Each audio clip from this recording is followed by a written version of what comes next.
Sometimes we wake up in the morning, we look in the mirror, and we wonder about the life that we don't have. Don't get me wrong, we all have a life. It's just maybe not the one we thought we were going to get. I think people grow up having their dreams and they make their plans, and some of them happen, and for some of us they're even better than what we thought. But life has this way of just kind of taking a hard turn every once in a while. Anybody out here know what I'm talking about? I was in northern Maine recently, and I was in a donut shop. Try to picture that. And I saw across the donut shop my 10th grade science teacher. That's where I went to high school. So I went over to Mr. Joseph was his name, and I reacquainted myself with him and laughed a little bit about all the changes that have happened.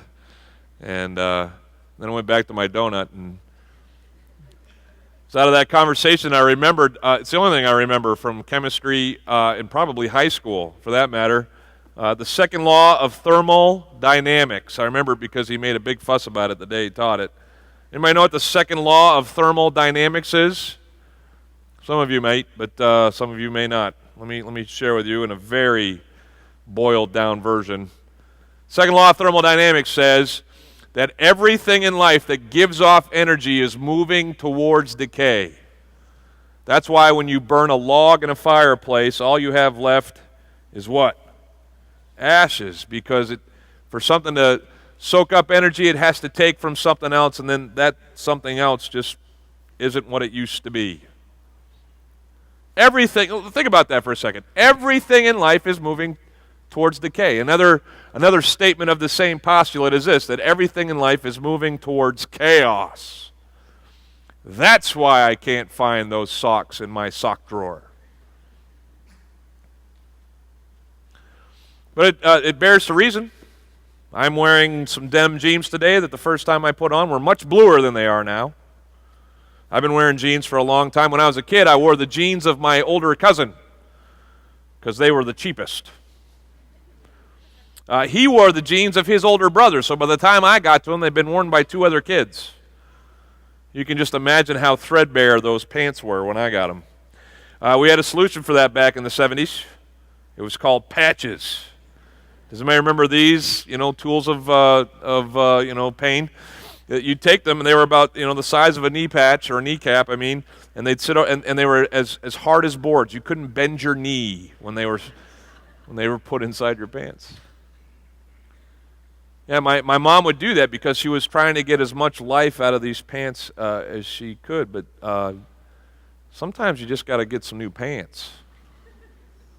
But isn't that what we do with our lives? Just put patches on them. They're wasting away to nothing.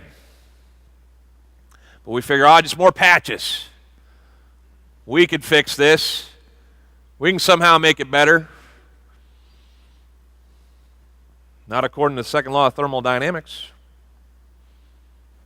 Everything is moving towards decay. Look at you and me. I was going to bring you some wedding pictures, but it was just way too embarrassing. I'm just not the man I was 20 years ago. I won't be the man that I am now 20 years from now. And listen, some of us are doing better at taking care of ourselves than others. But in the end, the best that we can do is probably 100 years. If we make it that far, it's pretty amazing, isn't it? No, everything in life truly is moving towards decay. You ever wondered where science comes from? Like, how did it get to be so? Why are these laws in place? Well, as a Christian, I know that all science comes from our God. That's what I believe. And I can tell you where the second law of thermodynamics got started. It was in a garden. It was in the first garden. 3 chapters in the Bible with the first man and the first woman. And God came to these two and he said, hey, all right, here's the deal. We're going to have all this stuff in perfection. It's as good as things can be here right now. The only thing I require of you is not to eat of this one tree. But God created us with this ability to choose. He made us in his own image, and just like he chooses and creates, we choose and we create. And we created this way that we thought best for us, Adam and Eve did. We created a way that went against God. It was contra his will. And it didn't work out so well. They shut down the garden. And we've been living with the second law of thermodynamics ever since. Now, scientifically, that's what we call it. But theologically, it's just called sin. See, when sin entered into the world, death entered into the world. Decay entered into the world. Chaos came with it. And now we experience it in every phase of life. We experience it at home. Most of us who are married in here had all these great dreams at the altar, didn't we? I mean, she looked great, you looked great. You had your whole lives in front of you. But if statistics are right, half of us didn't get to see that thing finish. We all, if we're parents out here, we all stood over that kid. Everybody was oohing and ahhing and coochie coo, right? And here was this clean slate of a baby, innocent. We all dreamt of how he'd turn up. He'd turn out to be president, or he'd follow in our footsteps and take over the company. But then in high school, he started hanging out with the wrong kids. Made some really bad choices. She started dating that one guy she should have never been involved with. And life didn't turn out like we thought it would at home. Some of us are single right now, and we're still waiting for that person that we had scripted to come 10 years ago. And in our relationships, we're living this life that we don't yet have. So we try to find other things to distract us. If our relationships don't work, we go to work. We throw ourselves into our employment or into our companies, and we try to make as much as we can so that we can have as much as we can. But I don't know about you, but more stuff means more problems. It just more things that can break. More things that can get taken. More things that can get ruined by your kids. You know what I'm talking about? And then sometimes, like we saw in the sketch, this gets yanked out from underneath us.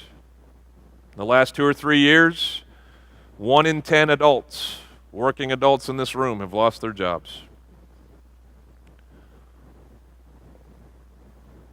So when we have the disappointment at home and we have the disappointment in our places of employment, we have to find ways to compensate. See, this emptiness that the second law of thermodynamics, that sin brings to our lives, it's just something that's almost too much for us to bear.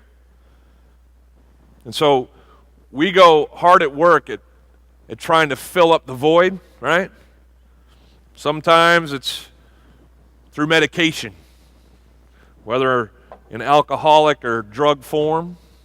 Sometimes when relationships aren't working out, we go outside of our marriages and find someone else.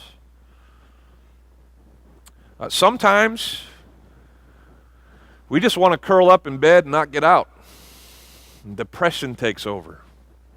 Anger and resentment rule us. And theologically speaking, it just all bears to reason. Because you know what sin is all about? Sin is all about the utter destruction of the person it inflicts. It's not settled with just kind of sort of messing up your life. Sin, by its definition, wants to destroy you. And sin left unremedied, undealt with, it just leaves us completely in utter darkness.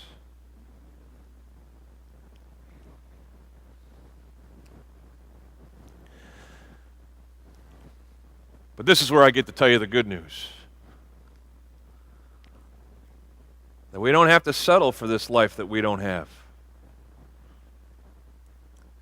That because of God and His great love for us, there's another way. It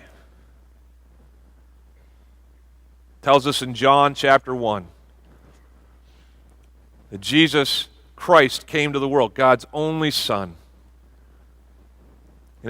He's called the light of the world. In Him there is no darkness at all.